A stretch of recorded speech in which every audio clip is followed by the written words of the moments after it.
큰 제목으로 그동안에 고린도서를 이렇게 전서와 후서를 했지 않습니까?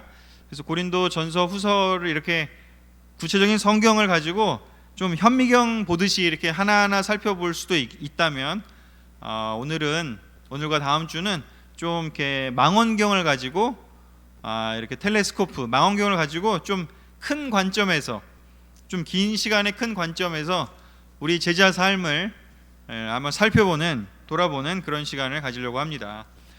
특별히 제자의 삶이 신약에서 큰 핵심 틀이라면 구약에서 정말 이 신약의 제자의 삶을 이렇게 드러내는 그 모형이 무엇일까를 생각해 보면 바로 이 이집트에서 가나안까지라고 볼 수 있습니다. 그래서 이집트에서부터 가나안까지를 살펴보면서 우리가 제자로서 우리의 삶을 한번 다시 정리해보는, 올 연말을 정리하듯이 우리의 삶을, 제자의 삶을 좀 정리해보는 그런 시간을 가지려고 합니다. 이집트에서 가나안까지라는 큰 제목을 가지고 이야기를 한다면 소제목은 무엇인지, 하나님 없는 삶에서 하나님 나라를 이루어가는 삶으로 이렇게 변환되어져 가기 때문에 소제목은, 부제는 하나님 없는 삶에서 하나님 나라를 이루어가는 삶으로 라고 정했습니다. 하나님 없는 삶이 바로 이집트에서 있었던 삶이라면 가나안 땅에서 살아야 할 그 이스라엘 백성들의 삶은 하나님 나라를 이루어가는 것을 뜻하게 됩니다.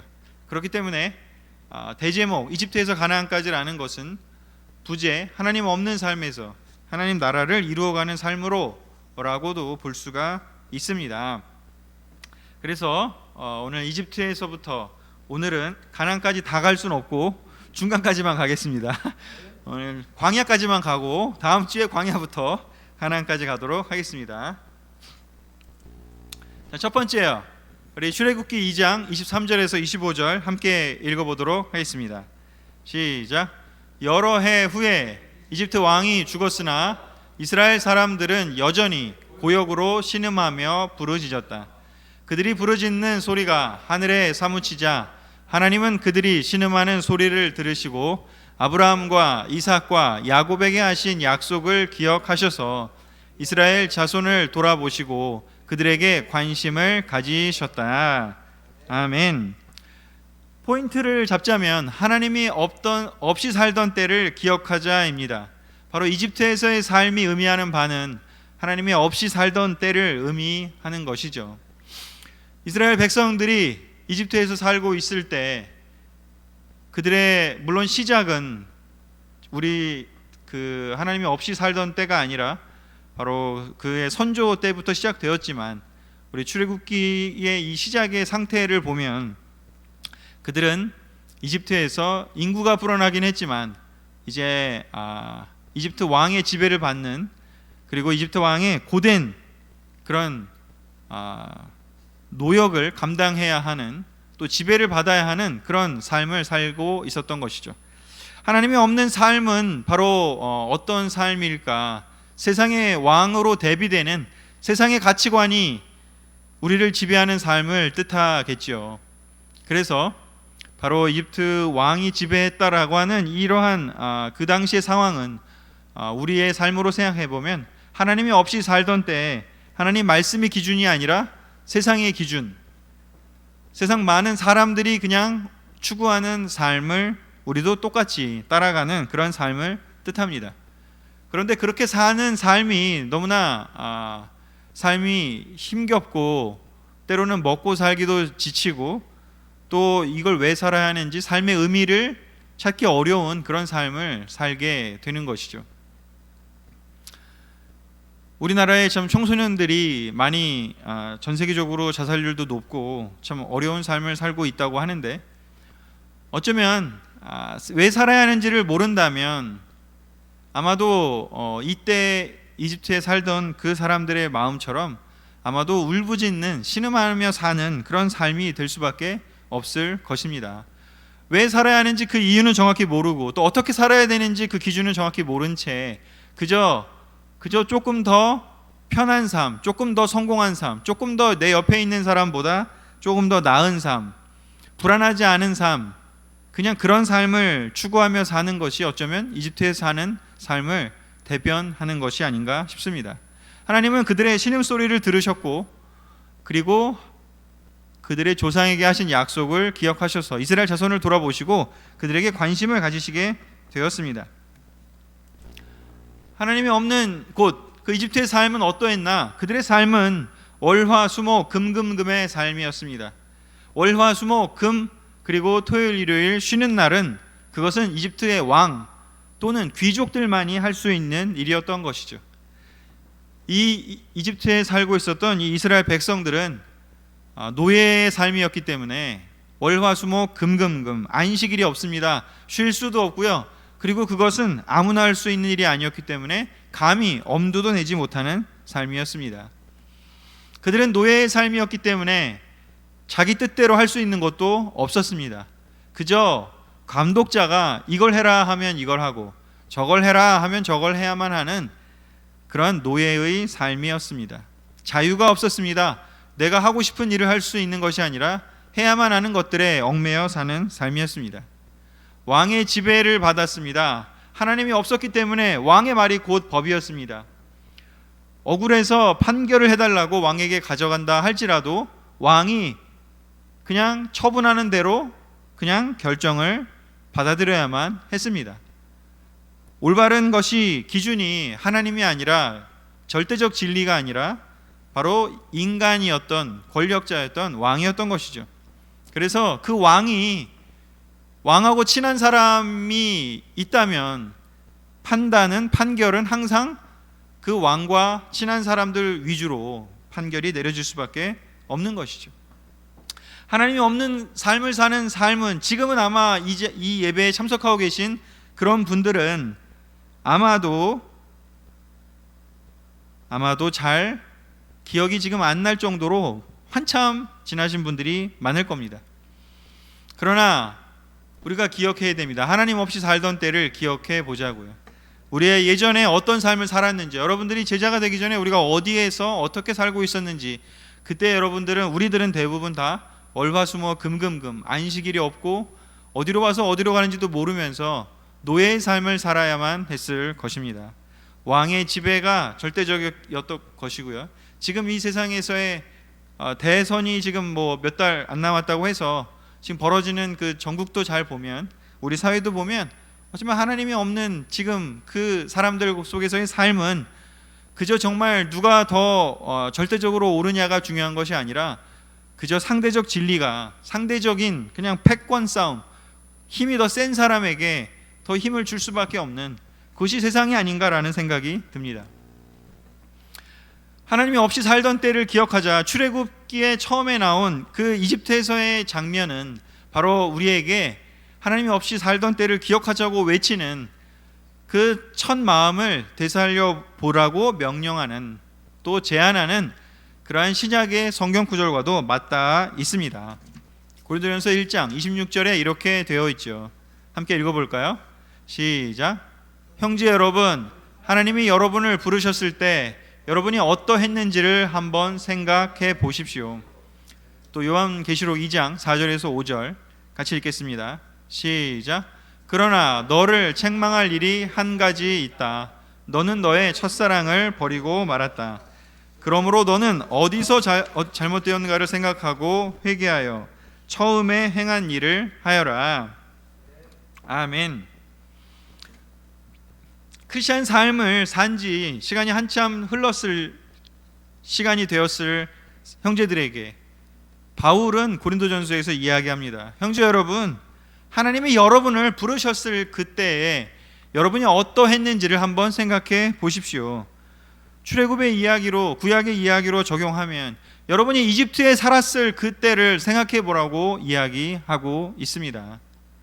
또한 요한계시록에서 요한은 이야기하고 있습니다. 예수님의 음성을 기록했습니다. 예수님이 뭐라고 얘기하는지 에베소 교회에 한 이야기죠. 너를 책망할 일이 한 가지 있다고. 다른 많은 것들은 잘하고 있는데 그러나 너의 첫사랑을 버린 부분에 대해서는 내가 얘기하고 싶다라고 예수님이 에베소 교회에 이야기하고 있습니다. 우리 또한 올 한 해를 돌아보면서 특별히 분당교회 형제 여러분, 그리고 캠퍼스 형제 자매 여러분, 또 영 프로페셔널 형제 자매 여러분, 여러분들은 정말 지난 11달 동안 너무나 많이 수고하시고 너무나 놀라운 일들을 많이 하셨습니다. 제가 지금 적어오진 않았지만 계시록 2장 앞절 2절부터 3절에는 하나님이 에베소 교회를 엄청나게 칭찬하십니다. 마찬가지로 하나님이 여러분들을 보신다면, 이 예배를 참여하고 계신 한 분 한 분을 보신다면, 여러분들이 정말 올 한 해 동안 믿음을 신실하게 지켜가면서 또 여러분의 사랑에 수고를 하면서 다른 형제자매들을 섬기고 또한 가정을 부양하고 또 아이들을 양육하고 그리고 또 많은 그런 바이블톡의 일들을 같이 해나가고 또 교회를 섬기는 그 일들을 해나가고 또 직장에서 학교에서 여러분의 최선의 노력을 다하며 살았기 때문에 칭찬받아 마땅합니다.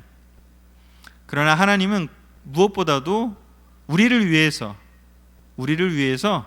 첫사랑을 다시 생각해 보라고 이야기하고 계십니다. 한 해가 끝나는 마당이지만 오히려 역설적이게도 끝나는 시점에 오히려 첫사랑을 다시 한번 살펴본다면 우리는 그 끝을 잘 마무리할 수 있을 것입니다. 그러므로 첫사랑을 우리가 다시 찾기 위해서 우리가 하나님 없이 살던 때를, 성경 공부하기 전에 우리가 어떤 삶을 살았는지를 한번 생각해 보면 너무 도움이 되겠다는 생각이 듭니다. 하나님이 없는 이집트에서 살던 이스라엘 사람들에게 그들은 외쳤습니다. 그들은 그들의 아픔의 소리를 외쳤습니다. 저 또한 세례받기 전 제 삶을 생각해 보면 정말 세상적으로 출세하고 싶었고 좋은 대학에 들어가서 너무나 놀라운 사람들이 있는 곳에서 성공하고 싶었습니다. 하지만 그 안에 경쟁은 치열했고 겉으로는 친했지만 깊은 관계를 맺기 어려운 그 시간대를 경험했습니다. 그들의 외침, 그들의 아픔의 소리를 들으신 것처럼 저 또한 뭔가 공허한 외침을 외치고 있었고 뭔가 마음속에 아픔의 마음이 있었습니다. 아마도 대부분의 형제자매 여러분들 또한 크리스찬이 되기 전에 이러한 아픔의 외침을 아마도 기억해 보신다면 다시 생각해 보실 수 있을 것입니다. 이런 경험 없이 물론 이런 경험 없이도 그냥 삶이 너무 좋았고 아무 문제가 없었고, 그렇지만 또한 이 교회를 만나서 제자들을 만나서 더 좋은 삶을 찾기 위해서 만났다는 것도 그럴 수 있습니다. 베드로가 어쩌면 그랬고 나다나엘이 그랬던 것처럼 어쩌면 아픔과 꼭 너무나 어떤 상처가 있고 힘들어야만 하나님을 찾는 것은 아니지만 바로 그 12제가 그랬던 것처럼 그들의 삶에 무언가 부족함이 있었던 것은 사실인 것이죠. 그 아픔의 정도가 달랐을 뿐이지 우리의 삶에 있어서 진리를 찾고 싶은 마음, 또 올바른 것을 찾고 싶은 마음은 동일했을 것이라고 생각이 듭니다. 특별히 이집트에 있었던 이스라엘 백성들은 너무나 힘들고 너무나 감당하기 어려운 삶의 무게를 짊어지고 있었기에 하나님을 찾았습니다. 우리들 가운데도 그런 경험을 통해서 하나님을 찾게 되신 그런 분들이 아마 꽤 있을 것이라고 생각이 듭니다. 자, 그 다음으로 넘어가 보면 하나님은 그들의 외침을 들으시고 어떻게 하셨나요? 하나님은 그들을 이끌어줄 사람, 여기서는 모세가 되겠죠. 하나님은 그들을 이끌어줄 사람을 선택하셨습니다. 출애굽기 3장 7절에서 10절을 다 같이 읽어보겠습니다. 시작. 그때 여호와께서 이렇게 말씀하셨다. 나는 내 백성이 이집트에서 학대받는 것을 똑똑히 보았고 잔인한 감독자들에게서 구해달라고 부르짖는 그들의 부르짖음을 들었으며 그들의 고통에 대해서도 알고 있다. 그래서 내가 내려와 그들을 이집트 사람들의 손에서 구출하고 그 땅에서 이끌어내어 아름답고 넓은 땅, 곧 가나안족, 헷족, 아모리족, 브리스족, 히위족, 여부스족이 살고 있는 기름지고 비옥한 땅으로 인도하려고 한다. 이스라엘 자손들의 부르짖음이 나에게 들리고 또 이집트 사람들이 그들을 학대하는 것도 내가 보았으니 이제 내가 너를 바로에게 보내 내 백성을 이집트에서 인도해 내도록 하겠다. 아멘. 하나님께서 사람들의 필요를 보시고 사람들의 외침을 들으시고 하시는 일은 무엇일까? 그것은 바로 무엇인지 그들을 이끌 사람을 찾는 것입니다. 그들을 인도해 줄 대리자, 하나님의 역할을 대신해 줄 수 있는 사람을 선택하시는 것입니다. 바로 그래서 하나님은 모세를 선택하셨습니다. 우리 또한 제자가 되기 전에 그저 우리가 그냥 알아서 하나님을 찾게 되고 하나님 만나게 된 것은 아닐 것입니다. 분명히 누군가를 만났을 것입니다. 이 이집트에 살고 있던 이스라엘 사람들에게 모세가 있었던 것처럼 우리 각자의 삶에는 모세와 같은 그러한 존재들이 우리를 도와주었을 것입니다. 바로 이러한 부분에 대해서도 다른 성경 구절에 표현하고 있습니다. 아모스 3장 7절 같이 읽어볼까요? 시작. 주 여호와께서는 자기 계획을 그의 종 예언자들에게 보이지 않고서는 아무것도 행하시지 않는다. 또 로마서 10장 14절과 15절을 한번 읽어보겠습니다. 시작. 전하는 사람이 없이 어떻게 듣겠습니까? 또 보내심을 받지 않고 어떻게 전하겠습니까? 이것은 기쁜 소식을 전하는 사람들의 발이 참으로 아름답구나 하고 한 성경 말씀과 같습니다. 바울도 이야기하고 있습니다. 전하는 사람이 없이 어떻게 듣겠냐고요. 보내심을 받지 않고 어떻게 전하겠냐고요. 기쁜 소식을 전하는 사람이 있어야만 한다라는 것을 지금 표현하고 있습니다. 로마의 이 제자들에게 이야기하고 있습니다. 여러분들 또한 여러분이 혼자서 하나님 말씀을 알게 된 것이 아니라 여러분들 가운데 일부가 예루살렘에 왔다가 거기서 베드로의 설교를 들었고 그리고 놀랍게 그때 세례를 받은 사람들이 있지 않냐. 그리고 그랬던 사람들이 다시 로마에 와서 여러분들에게 말씀을 전해 주었고 그 말씀을 전해 들은 사람이 다시 또한 깨닫고 세례를 받고 제자가 되어서 또 누군가에게 전하고 그러면서 여러분 교회가 생기지 않았냐라는 것을 이야기하고 있습니다. 우리 또한 우리에게 말씀을 전해준 사람들이 있었을 것입니다. 우리에게 성경부를 시켜주고 우리에게 하나님이 누구인지 성경 말씀이 어떤 의미를 갖고 있는지 가르쳐주고 풀어주고 이해시켜주고 했던 분들이 있을 것입니다. 그러기 위해서 그런 과정을 통해서 우리에게 사람을 보내시듯이 바로 이스라엘 사람들에게 모세를 보내신 하나님은 이스라엘 백성을 인도해 내십니다. 모세가 그들을 인도해 내죠. 어떻게 인도했나요?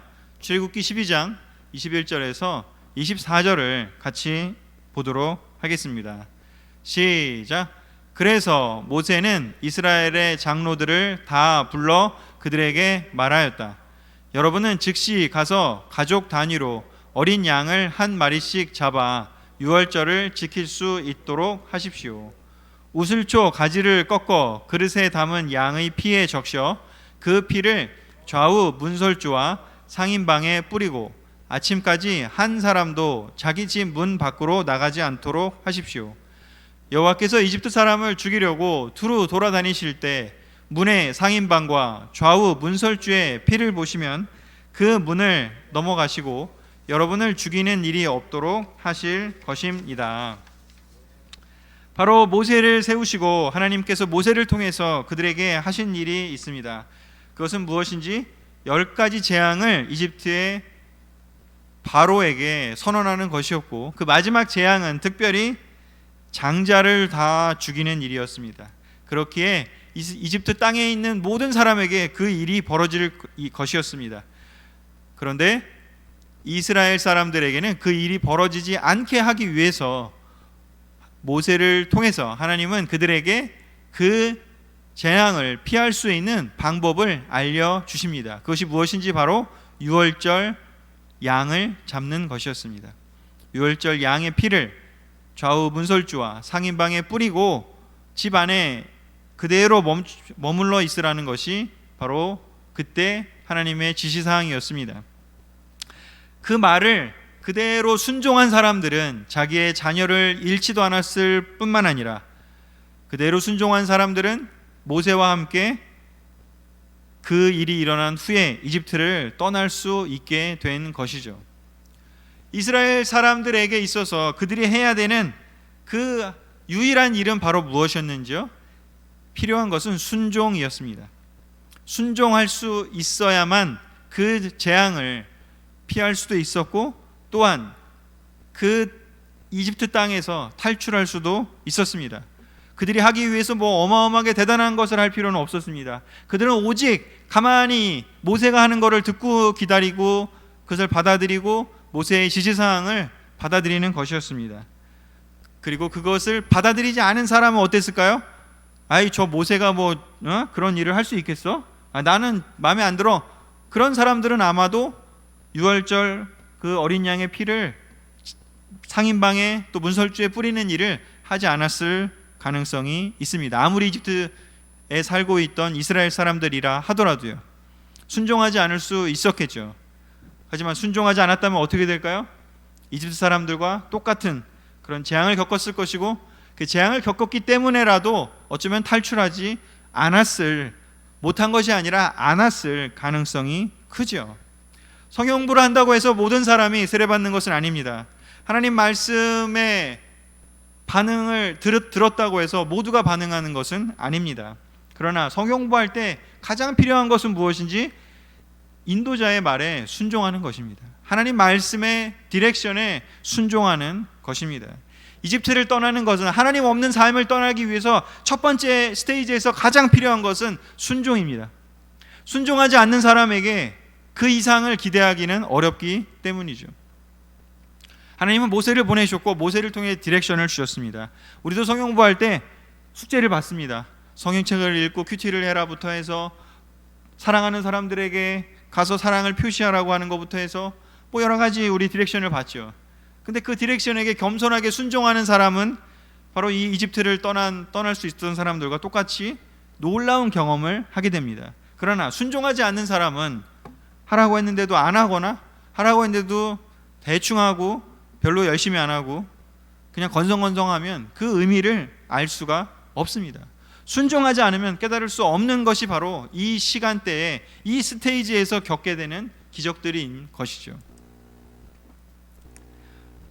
자, 그렇게 그들에게 명령이 내려졌습니다. 그리고 어떤 일이 벌어졌을까요? 30절 31절이요. 같이 읽겠습니다. 시작.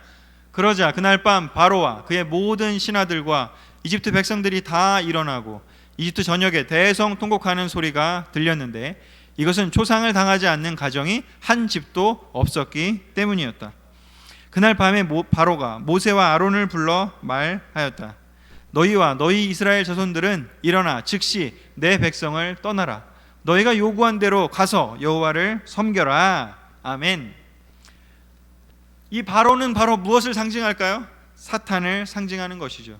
세상을 통치하고 있다고 이야기하는 영적 존재인 사탄을 대변하고 있습니다. 그 바로가 하나님 없는 세상에서 그 이스라엘 백성들을 꽉 잡고 있었는데 그가 언제 내보내주는지, 이스라엘 백성들이 뭔가를 열심히 해서 뭔가를 놀라운 일을 해서 놓아주나요? 그렇지 않습니다. 하나님께서 모세를 통해서 내어놓으라고, 이스라엘 백성을 보내라고, 나를 예배하는 하겠다는 사람들을 너는 내어놓으라고 하나님이 명령했기 때문에, 그리고 그 명령에 듣지 않을 때 모세를 통해서 10가지 재앙이 있었기 때문에 내어놓을 수밖에 없는 것이죠.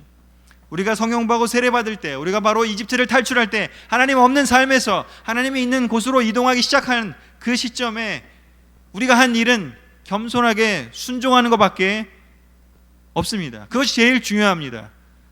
그렇다면 우리의 정신에, 우리의 마음속에 있었던 그 사탄의 존재들을 물리치는 것은 바로 누구일까요? 하나님의 명령입니다. 하나님의 명령이, 우리의 성경을 읽을 때 그 명령을 우리는 받았고, 우리가 성경을 배울 때 그 명령이 우리 마음속에 붙잡고 있던 그 사탄에게 도달을 했기 때문에 바로 사탄이 도망가게 되는 것이고, 여기 바로가 이제 내보내려고 하는 것처럼 우리를 드디어 보내줄 수밖에 없는 것이죠. 하나님의 명령이 그만큼, 하나님의 말씀에 그만큼 파워풀한 것인 것이죠. 10가지 재앙과 그리고 유월절의 사건이 있었습니다. 사탄의 세력으로부터 탈출하기 위해 필요한 것은 오직 한 가지, 하나님이 보내신 사람들을 통해서 전해지는 하나님의 말씀, 그 말씀에 대한 순종, 그것이 가장 필요합니다. 우리는 모두 그 순종을 경험했던 사람들입니다. 지금도 여전히 우리에게 있어서 어떤 일을 할 때, 우리의 믿음의 여정, 믿음의 싸움을 할 때 첫 번째로 필요한 것이 있다면, 베이직 단계로서 중요한 것이 있다면 하나님 말씀에 순종하는 것입니다. 교회가 하나님 말씀에 순종하는 사람들로 구성됐을 때 교회는 안전하고 튼튼합니다. 사람들 간에 문제가 생길 때 하나님 말씀에 순종하는 사람들이 있는 교회는 상대방의 사람들 간의 그 절차를 잘 밟았기 때문이 아니라, 아니면 누군가가 더 너그러운 성품을 가졌기 때문이 아니라 하나님 말씀에 순종하기 때문에 그 교회는 놀랍게 화해할 것이고요, 놀랍게 다시 좋은 관계를, 놀라운 서로 사랑하는 관계를 회복하게 될 것입니다. 하나님께 순종하는 사람들이 모인 교회여야 사탄이 그 공동체에 발 디딜 수가 없기 때문인 것이죠. 그러나 많은 것을 알고 있고 많은 것을 뭔가 경험했다 할지라도 하나님께 순종하는 마음이 줄어든 사람들이 있는 공동체는 반드시 사탄이 다시 틈탈 수밖에 없습니다.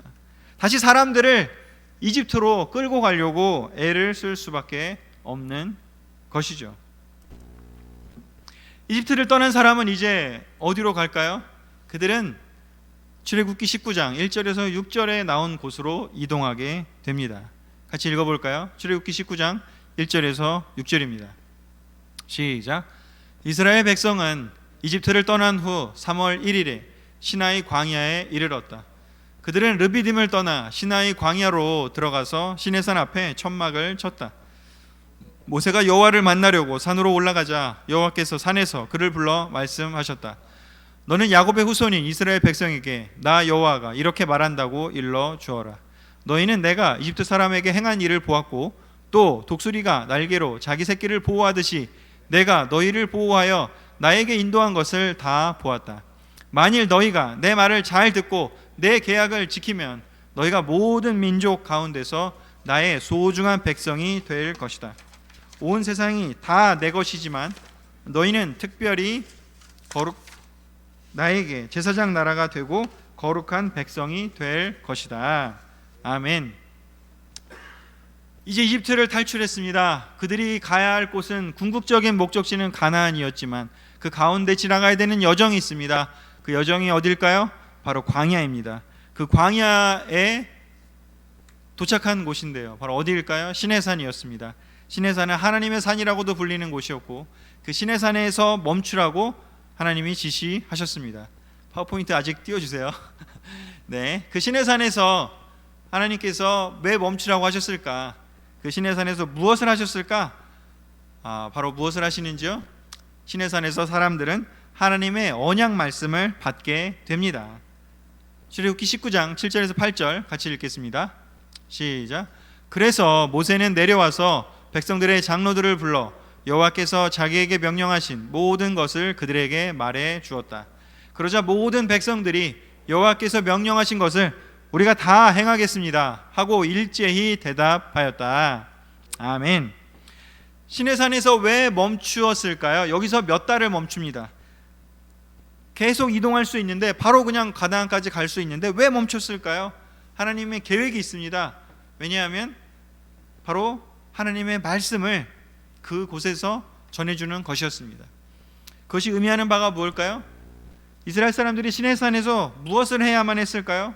그것은 바로 우상이 아닌 하나님을 아는 삶이 무엇인지에 대해서 가르쳐주는 것이었습니다. 그리고 두 번째요, 안식하며, 안식일이라는 것, 즉 쉼을 계속 일만 하는 것이 아니라 그냥 너희가 일하러 태어난 것, 누군가를 섬기기 위해서 또는 노동하기 위해서만 태어난 것이 아니라 그 섬기고 일하는 것을 통해서 내가 어디서 왔고 어디로 가고 있고 또 어떤 존재인지를, 또 내 마음은 어떠한지를 살펴볼 수 있는 그러한 쉼을 얻으면서 자기 자신을 돌볼 수 있는 그런 안식하는, 그리고 또한 그 안식하면서 바로 우리를 이끌어주고 계신 그 진리의 근본인 하나님이 누구이신지, 또 하나님께 예배하는 그 삶을 사는 것을 배웠습니다. 그리고 나서요, 사람들과의 관계 맺는 법을 또한 가르쳐 주셨습니다. 간음하지 말라, 도둑질하지 말라, 또 경쟁하지 말고 시기하고 질투하지 말고 사람들과 잘 어울려서 사는 법에 대해서 가르쳐 주고 계신 것이죠. 바로 시내산에 받은 것은 무엇일까요? 십계명 플러스 다른 여러 가지 그 법들입니다. 이집트에서는 노예로 살았기 때문에 법이 필요 없습니다. 이집트에서 필요한 건 무엇일까요? 그냥 말을 잘 들으면 되는 것입니다. 그냥 감독관들의 말에 따르면 되는 겁니다. 내가 스스로 옳고 그른 게 뭔지 생각할 필요가 없습니다. 내가 스스로 내가 어디서 왔고 어디로 가고 있고 내 마음이 어떤지를 살필 필요가 없습니다. 그냥 쉬라 그러면 쉬고 일하라 그러면 일하고 그냥 먹으라면 먹고 하면서 수동적인 삶을 살면 되었습니다. 그런데 그런 노예로 살던 사람들에게 이제 하나님이 그들을 불러내셔서 하신 일은 무엇인지, 어떻게 살아야 될지를 스스로 생각하면서 사는 삶, 스스로 판단하면서 사는 삶, 노예가 아니라 자유인으로서, 노예가 아니라 자발적으로 생각하면서 사는 삶을 살도록 그 가르침을 바로 이 시내산에서 주신 것입니다. 그러한 것을 가지고 내면화하고 내가 그저 시키는 것만 하는 수동적인 노예 살 사람이 아니라 자유인으로서, 그리고 내가 생각하는 존재로서 내가 사람들과 올바로 관계를 맺는 그 올바른 법칙을 배우면서 그것을 내재화한 그런 사람으로 올바로 우뚝 섰을 때 비로소 가나안에 가서도 주체적으로 살 수 있지, 언제까지 계속 그저 시키는 대로만 하며 사는 삶을 살 수는 없지 않습니까?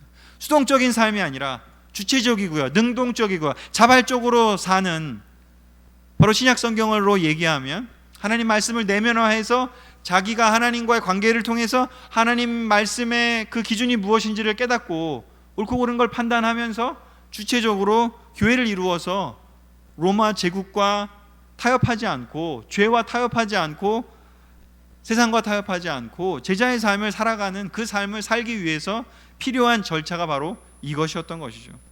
우리가 세례받고 나서 어떠한 일을 했는지 한번 생각해 보십시오. 우리가 세례받고 그냥 끝이 아니었습니다. 세례받고 큐티하면서 우리가 계속해서 하나님을 배우고요, 그리고 안식일의 의미가 무엇인지, 예배하는 것이 무엇인지, 또 사람들과 관계 맺는 것이 무엇인지를 계속해서 배웠습니다.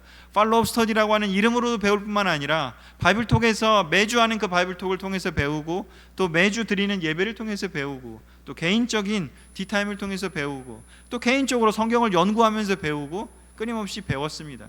그러면서 주체적인 사람이 되는 것이죠. 놀라운 제자가 되는 것이죠. 예수님이 제자들을 3년 동안 가르친 것이 바로 이 시내산에서 이 이스라엘 백성들이 훈련받은 거랑 유사하다고 할 수 있습니다.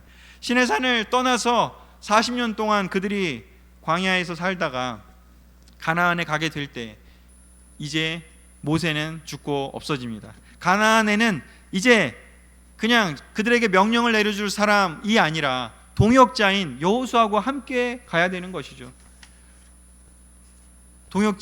동역자들과 함께, 가나안은 동역자들과 함께 가는 것이죠. 그 이야기는 다음 주에 더 하겠고요. 특별히 이 내용에 대해, 시내산에 받은 이 내용이요, 우리는 그냥 단순하게 십계명으로 알고 있지만 사실은 십계명은 그냥 대표적인 것이고요, 그 안에 엄청나게 많은 바로 이 세 가지 카테고리에 들어있는 어떻게 살아야 하는지 하나님 나라를 세우는 중요한 원리들이 바로 하나님이 시내산에서 가르쳤던 것이고요, 그 내용이 출애굽기와 레위기와 민수기와 신명기에, 특별히 민수기까지 나오고 신명기는 40년 후에 한 번 더 그것을 정리한 책입니다. 그래서 저는 오늘과 다음 주에 이 이야기를 끝낸 후에 바로 여기 이스라엘 사람들이 시내산에서 받은 것, 바로 이 내용을 이야기하고 싶습니다. 내년 주중 예배 시간에. 그것이 바로 무엇인가? 레위기입니다. 레위기가 이 내용들을 가르쳐주고 있습니다. 좀 딱딱하고 법전 같고 어렵다고들 많이 얘기하고 큐티할 때 레위기 그냥 통과하는 경우 많다고 하는데요, 네, 그럴 수 있습니다. 하지만 그 안에는 굉장히 중요한 의미가 담겨 있습니다. 그렇게 그 의미를 조금 이렇게 풀어서 같이 다음 내년에 배워보도록 하고요. 오늘은 여기까지, 이집트에서 가나안까지 첫 번째 시간 정리하도록 하겠습니다. 첫 번째요, 이집트의 삶이요, 하나님이 없던 삶이요, 그때는 무엇일까요? 노예의 삶이었습니다. 그 노예의 삶이 너무 힘들어서 하나님의 도움을 필요했습니다. 우리가 제자가 되기 전에, 크리스찬이 되기 전의 삶이 바로 그러한 세상의 노예의 삶이죠. 다를 게 없을 것입니다. 하나님 없이 난 잘 살 수 있다, 그런 사람이 하나님께 도움을 요청할 리가 있나요? 그런 사람이 우리 교회에 와서 그 어려운 성형부를 통과하고 세례받을 수 있을까요? 없을 것입니다. 하나님 없이 난 잘 살 수 있다, 그런 사람들 이 세상에 많습니다. 그런 사람들은 제자가 될 수 없습니다. 하나님 도움이 필요 없으니까요. 그러나 우리는 모두 노예의 삶이 있음을 깨달았고, 그 노예의 삶을 벗어나고 싶었고, 하나님의 도움을 필요로 했고, 그 도움을 주는 사람들을 기꺼이 받아들였습니다. 그 노예의 삶을 탈출하기 위해 내가 한 것은 무엇이었을까요? 순종뿐이었습니다. 하나님을 직접 만나기도 어려운 상태였고요, 그저 나는 성경 열심히 읽고 디렉션 주는 것에 모세와 같은 우리를 인도해 줬던 그 하나님의 대리인들에게 그 디렉션에, 성경 말씀의 디렉션에 순종했습니다. 그 순종 때문에 이집트에서 나올 수 있었습니다. 순종하지 않았던 사람은요, 이집트에서 장자를 잃어버렸을 것이고요, 어쩌면 이집트에서 계속 살았을 것이고요, 다음 주에 더 얘기하겠지만 그 노예의 삶이 그리워서 돌아가고자 했던 많은 사람들 또한 있었습니다. 순종이 그들의 탈출에서 가장 필요한 것이었지만, 그것은 그때만 필요한 것이 아니라 앞으로 있을 모든 일의 기초가 되는 것이죠. 노예의 삶은요, 파라오에게 순종하는, 감독관에게 순종하는 것이라면요, 이제는 할 일은 무엇이죠? 하나님께 순종하고 하나님의 대리인들에게 순종하는 것이죠. 세 번째요, 이제요, 시내산에 도착한 그 의미가 무엇일까? 노예의 삶에서 수동적으로 시키는 것만 하면서 사는 삶이 아니라, 세상 사람들의 눈치 보면서 그냥 거기에 따라가기 급급한 삶이 아니라 스스로 생각하면서 사는 삶을 살게 되는 그런 삶으로의 변화가 바로 이 시내산에서의 변화를 이야기합니다. 하나님이 그들을 그냥 꺼내서 가나안 땅에 그냥 보내주는 것이 중요한 게 아니라, 하나님은 그들을 꺼내서 그들이 정말 스스로 생각하면서 자기 주체적으로 하나님 말씀을 내면화해서 그것을 자기의 삶의 기준으로 삼고 기꺼이 자발적으로 자원하는 마음으로 가나안에 가서 그 죄 많은 사람들을 몰아내고, 죄를 몰아내고 하나님의 나라를 건설하고 세우기를 원했던 것이죠. 우리가 이렇게 교회를 세워왔습니다. 이 스토리처럼요. 우리가 올바른 교회가 되기 위해서, 목사님도 많이 얘기하셨죠? 우리 교회가 올바른 교회, 균형 잡힌 교회, 말씀 위에 우뚝 선 교회가 되어야 한다라고 이야기를 하셨죠. 항상 그래야만 했습니다. 그러나 우리가 흔들리는 이유는 뭘까요? 그 이유에 대해서 여러분들이 이 이집트에서 가나안까지라고 하는 이 두 번의 레슨을 통해서 다시 한번 개인적으로 잘 살펴보시면서 생각해 나아가시기를 간절히 원합니다. 이것으로 오늘의 말씀을 마치겠습니다. 아멘. 자, 이제 내려주시고요. 네, 감사합니다. 자, 그래서 다음 주에 다시 한번 만나기로 하고요. 우리 일요일에 또 놀랍게 온